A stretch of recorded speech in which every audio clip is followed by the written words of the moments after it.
godly purpose to it. There is a value in your pain, in your trial, in your struggle. I'm a person that stands before you with my own challenges as I stand before you this morning. And I say, well, isn't that some kind of challenge? That is a part of our humanity. That's a part of our living here on earth, that all of us have times of challenge.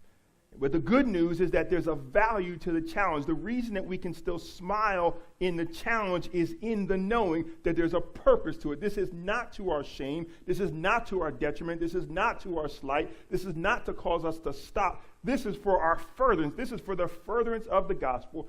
And so we thank God for every challenge, for every heartache, for every gloomy day, for every setback, for every false word spoken against us, for every time that there's a barrier that is set in front of us, because we know as Christians, as children of God, that God is at work. And so we give God the glory even in tough stuff. Dispersed, on the run, running for their lives. And one thing I think that's developed along our study, along our way, is that we're seeing that the question or the thought that James is giving here is, what is your life producing? Now that we've established that all of us, you don't have to raise your hand, I'll raise my hand for everybody. Now that we've established that all of us are susceptible to tough things in life, to challenges. Now that that's the ground floor, we've established that. The question then becomes, what then do we actually produce with our life? We saw back in James chapter 1, verse 20, I believe it says that our anger does not produce the righteousness of God. I don't know about you, but that one verse, has done wonders in my own life. My anger, me being angry about a situation, me grumbling and saying it's not fair and kicking at the air and saying that shouldn't have happened. How can they do that? I can't believe it. I thought I'd be further along in life by this time, and all these different things that we say to ourselves, that pauses the righteousness of God. It doesn't stop God from being righteous, but it makes a hindrance, an obstacle between us being able to grasp and receive it and be benefited by it.